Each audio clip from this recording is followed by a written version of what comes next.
Good morning to everyone. We are Marianela, Fabiana Farese, and I am Maria Elena Fernandez. And in the following presentation, we're going to talk about the basics of task-based approach and how to apply in a group of young learners trying to cater for the different learning styles. Some key concepts: what is a task-based language teaching? And the first thing is what is meant by the word task in this approach, and how do we really understand the key importance of this word. Willis states that as tasks are activities where the target language is used by the learner for the communicative purpose or goal in order to achieve an outcome. Stern defines a task as a realistic language use, focuses on learners' attention on a task, problem, activity, and a topic, and not on a particular language point. Foster and Seckham explain tasks as activities that are meaning-focused and outcome-evaluated and have some real-world relationship. Newman clarifies that a task is a piece of work which involves learners in comprehending, manipulating, producing or interacting in the target language, while their attention is principally focused on meaning rather than in form. He states that a task-based language teaching represents a body of principles and procedures for making communicative language teaching work in class. It focuses on the use of authentic language through different meaningful tasks. It has its origins in the communicative language approach or learning teaching, and it's one application of this philosophical orientation. Mike Long says that a task is a piece of work undertaken for oneself or for another, freely or for some reward. By task is meant the 101 things that people do in everyday life, at work, at play, and in between. This is a real-world task, since that people achieve through the use of language in everyday life. When we use a real task in order to teach something to the students, they become pedagogical tasks. The three main characteristics of a task is its primary focus is meaning, it has no linguistic outcome, and it is a complete unit. Okay, several task types. The one most known classification of task is the one developed by Narahari Prabhu. He proposed a classification taking into account that for a successful communication, there is necessary to bridge a communicative gap. So he proposed there are three communicative gaps that are information gap, reasoning gap, and opinion gap. That's his classification. Okay, what is a learning style and how we can classify the different learning styles? The term learning style refers the fact that every student learns differently. Technically, an individual's learning styles refers to the preferential way in which students absorb, process, comprehends, and retains the information. Individual learning styles depend on multiple factors like cognitive, emotional, and environmental factors, and the prior experience of the student. So it's important for us, the educators, to understand the difference in the students' learning styles so we can implement the best practices in the daily activities, in the curriculum, and in the assessments. The most common classification of the different learning styles are the ones that divide the learners in three categories: visual learners, auditory learners, and kinesthetic learners. Visual learners prefer to use images, maps, graphics, organizers to understand the new information. Auditory learners understand new contents and information by listening and speaking in situations such as group discussion. This kind of learners usually use repetition as a study technique. The kinesthetic ones, they best learn through tactile representation of information. They learn and understand by touching and doing things. There are also other classifications of learning styles that are the ones that they are not as common or well known as the previous one. Some of them are field-dependent and field-independent students. The field-dependent students, learners, are the ones that prefer to learn in context, and the independent ones are that to prefer to learn a systematic and step-by-step order. Another classification of learning styles is the one that refers to analytical learners and global learners. Analytical learners are the ones that prefer to learn alone and by studying, while global learners are the ones that prefer to learn the language by using it, by communicating with other people. Okay, now I'm going to talk about some of the benefits of using TBLT in the classroom. First of all, it provides a natural context and it brings real-life situations into the classroom. The students tend to feel familiarized with these situations and the learning process becomes more meaningful and relevant to them. The language is used by the students as a whole rather than just focusing on one pre-selected item, and the students are more exposed to the language and it is more communicative. This last characteristic is due to the fact that TBLT is a way of making CLT work in the classroom, so it is obviously going to seek for communication. All these benefits that I have just mentioned inevitably lead to the fact that catering to all the different learning styles is easier while using a task-based approach.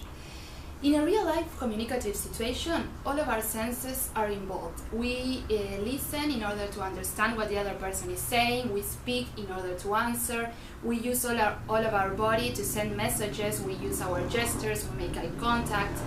We also manipulate real objects, for example, money at a shopping situation. And as task-based language teaching brings these real-life communicative situations into the classroom, all of the students' senses and styles are involved, exactly as it happens in reality. Now we are going to answer to this question. How can we cater to all the different learning styles using a task-based approach, considering a group of young learners with a B1 level? And to illustrate this idea, we considered a group of young learners aged 10 to 11 and we created a task chain for them. Before creating this task chain, we had to take into consideration some of the characteristics of these young learners. First of all, they have a shorter attention span, they are more active, they learn best by playing, they are imaginative, so we had to create tasks and activities that are not too short, too long, that are dynamic and entertaining. So taking into consideration these characteristics and trying to cater to all the different learning styles, we created a task chain related to the topic food. The idea is that the students at the end of the lesson have reviewed vocabulary related to this topic, as well as acquired new vocabulary and chunks in order to know how to act and react at a restaurant situation. First of all, and as a warm-up, the students will have to place categories. The idea is that they write as many words as possible related to the topic food, and they will have 5 minutes to do this.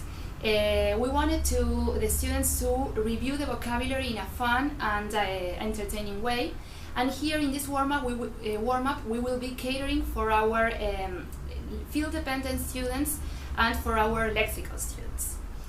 Subsequently, as a pre-task, the students will have, and as a way of scaffolding vocabulary, the students will have to play a scavenger's hunt in the classroom. Little plastic food objects such as pizza, burgers, bread, ice cream, etc. will be hidden in the classroom, and their corresponding names will be written down on little pieces of paper that will also be hidden, and the students all together will have to find the objects and the names and match the corresponding object with the corresponding name. They will have 10 minutes to do this, and again the idea is to review vocabulary while they are having fun. Here we will be catering for our kinesthetic students. Subsequently, as another pre-task and as a way of scaffolding chunks of vocabulary, the students will be shown a video illustrating a food ordering situation at a fast food restaurant, and there will be a listen and repeat stage, and the idea here is to introduce key vocabulary and chunks related to the topic. Then the students will be given a handout containing the first dialogue of the video, but the sentences will be scrambled, and in pairs they will have to unscramble them. Then the whole class will review the dialogue, and all together they will read out loud the corrected dialogue. This activity will also last 15 minutes, and its objective will be to introduce key vocabulary and functions while showing a real situation. This activity will not be completely student-centered, since the teacher will introduce and explain new vocabulary. It will cater mostly to auditory and visual learners, as well as introverted and field-dependent learners who enjoy analyzing structure and vocabulary while practicing the principle of integration of form and function according to David Nannon's categorization, by giving students the chance to experience the role of grammar when conveying meaning. The task 1 will be creating a food menu. For this, students will complete a fast food menu that incorporates some new terms such as cheeseburger, large french fries, etc. To the food vocabulary they had already worked with. There will be 2 different handouts, both with images and words. Students with handout A and those with handout B will exchange information in order to write the right word for the image or draw the right image for the word. This information gap activity, according to Bravo, this is an information gap activity. It will last 15 minutes. It will be a student-centered activity catering mostly to visual and kinesthetic learners, while practicing the principle of active learning according to Nannon's categorization. It will give students the chance to incorporate new terms when employing them. Our task 2 will be a role play. In the role play, the classroom will become a fast food restaurant. Students will be assigned to teams A or B according to the handout they previously worked with.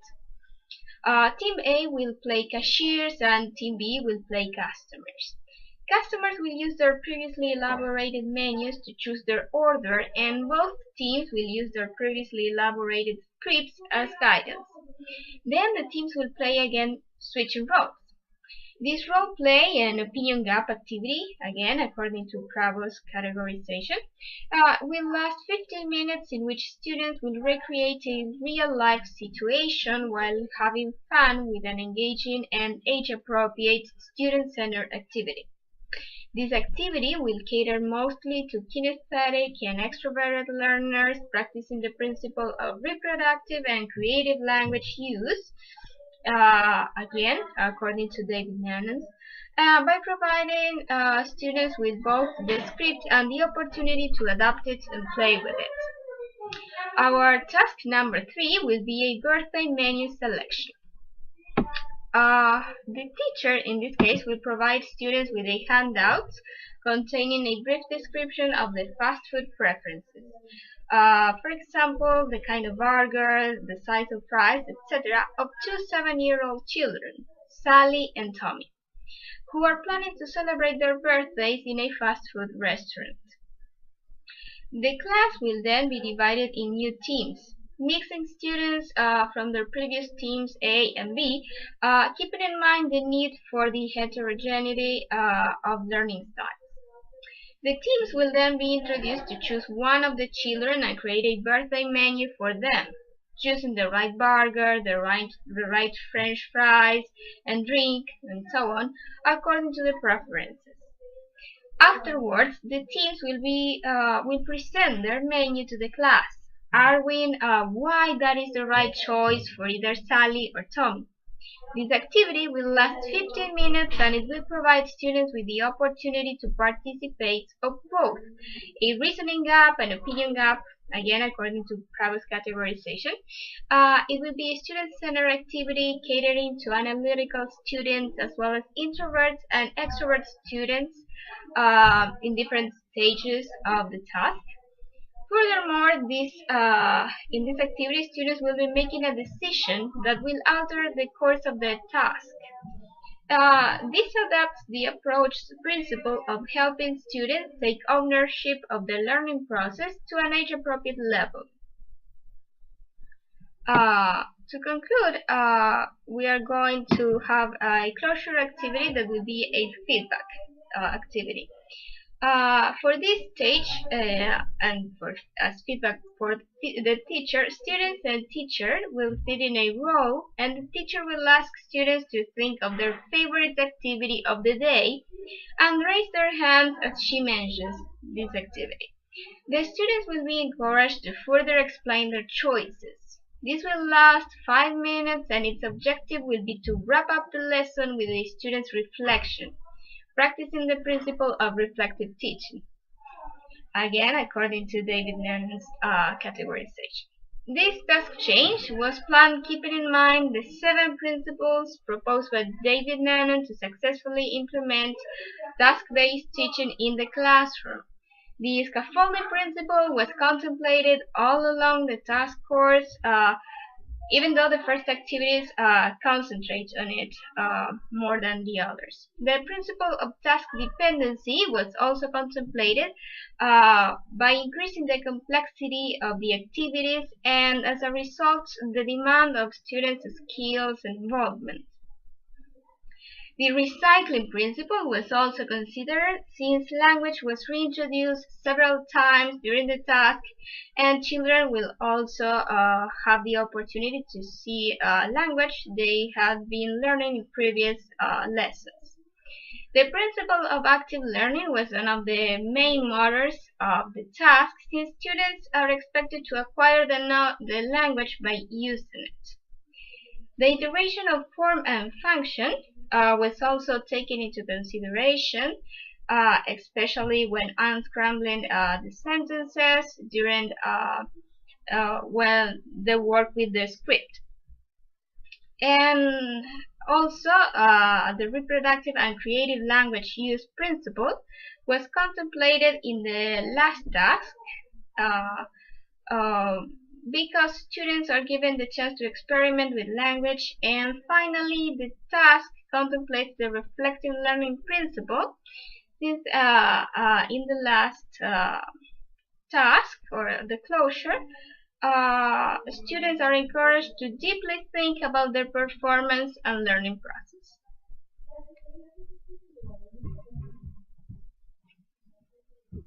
So, to conclude, we believe that every teacher has to take into account how the students learn, and creating activities that contemplate all the learning styles. The task-based approach is a way to guarantee this, since it refers to things we do in everyday life and familiar situations in which all the students' sense are involved. We create this previous task chain that illustrates this idea and that respects all the principles and characteristics of this approach, as well as the different learning styles. The idea was really briefly show you how effective is the task-based approach. So we hope you have enjoyed our presentation, and we want to thank you for your time.